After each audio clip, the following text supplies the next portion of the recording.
been a lawyer all my life.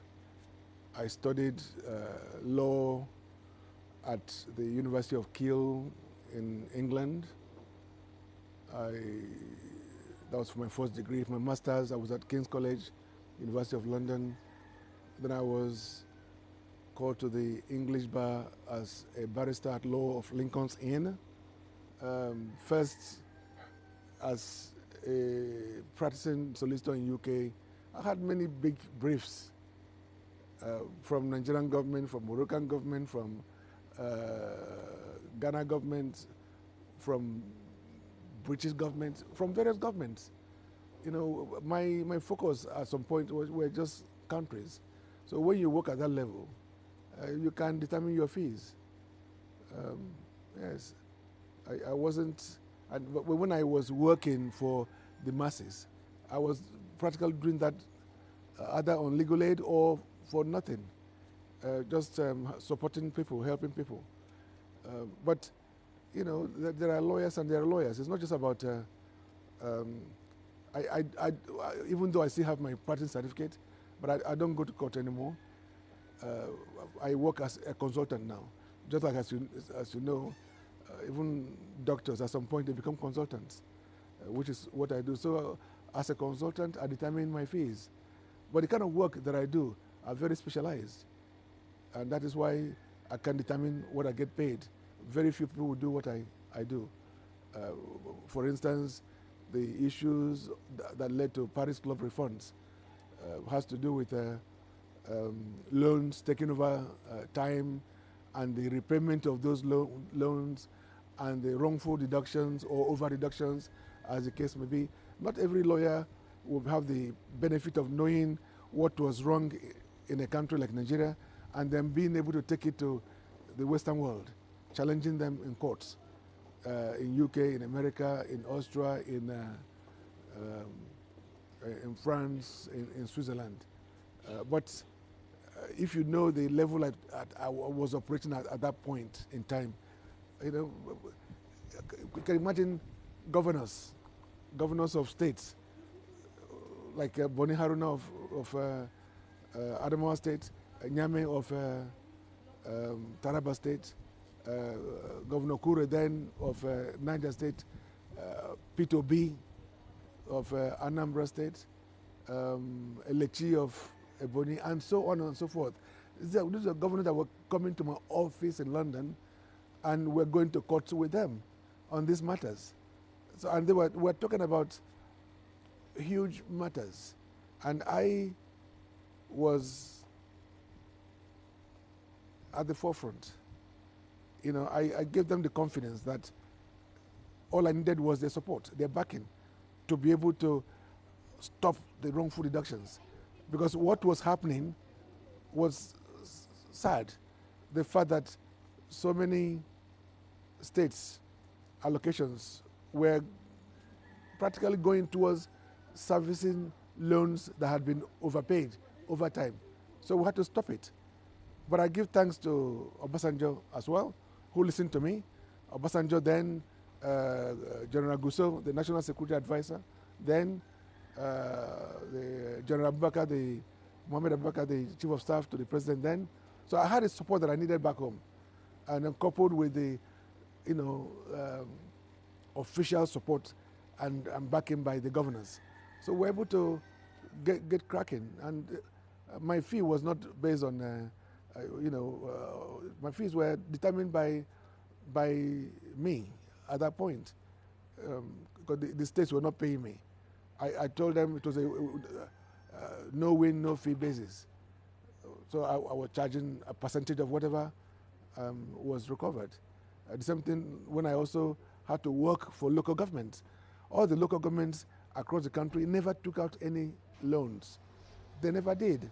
And yet, the money due to them were subjected to first-line charge deductions, where they were taking money from them as source to service loans that they didn't take. Yes, they did not take at all. Not even benefited from, they did not take. And so I felt that I could help them. And again, they didn't fund the litigation. They didn't know that it was possible to stop such deductions at source. But I told them, look, my work will do many things. First of all, it will stop these wrongful deductions, which it did. And secondly, it will refund all the previous wrongful deductions, which also happened. So if I was charging 20% as I did, they were happy. They were happy because this is like a windfall for them. They never thought there was this opportunity. And so it takes just being, it's not just about being a lawyer. It's also being at the right time, at the right place, and knowing what to do for the people. My programs have always been people-oriented.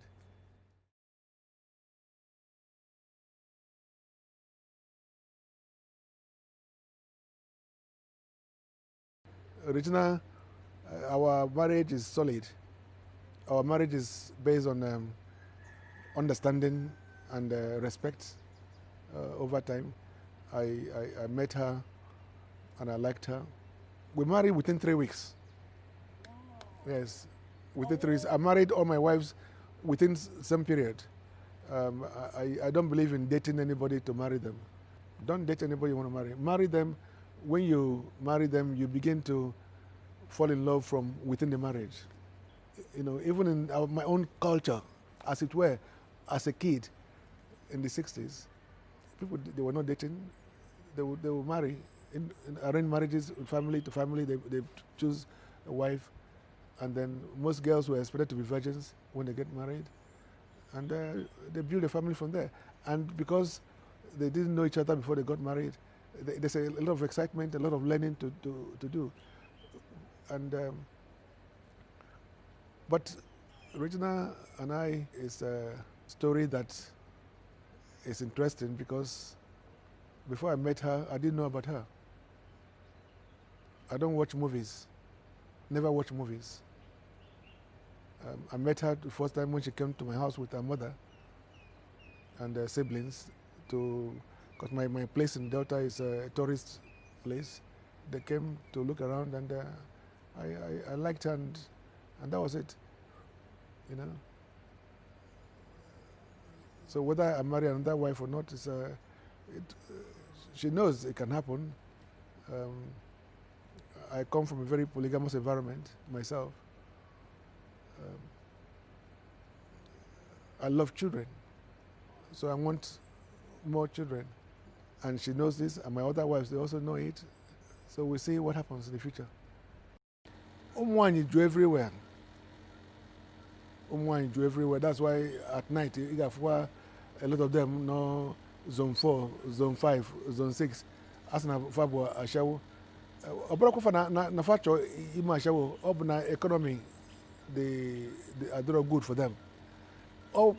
These are the ills of the society now that but as one man, one woman.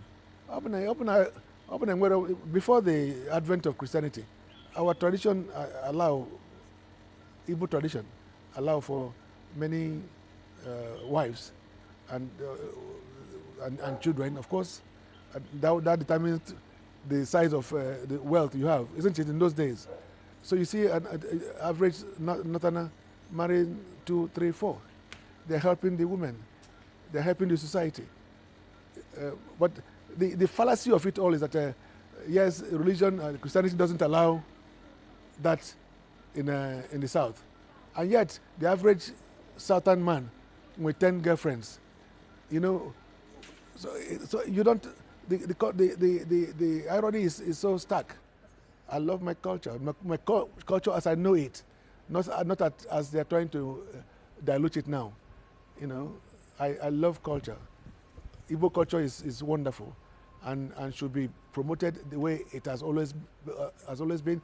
But even looking at that, look at even your population in Nigeria. Just look at the economy of marriages. What I call economy of marriages. You as an Igbo man, in one wife, and maybe you have 4 children. Onye Ugu, 4 wives. Each wife will have 5 children. That's how many? 25 children. In the next 10 years, 20 years, you can look at the population. Just imagine the population of Onyugu, Ndiogu, and Ndibo, what it will be in the next 20 years. The population will be like 1 to 5, isn't it? Because of this disparity. Assuming that we are the same now.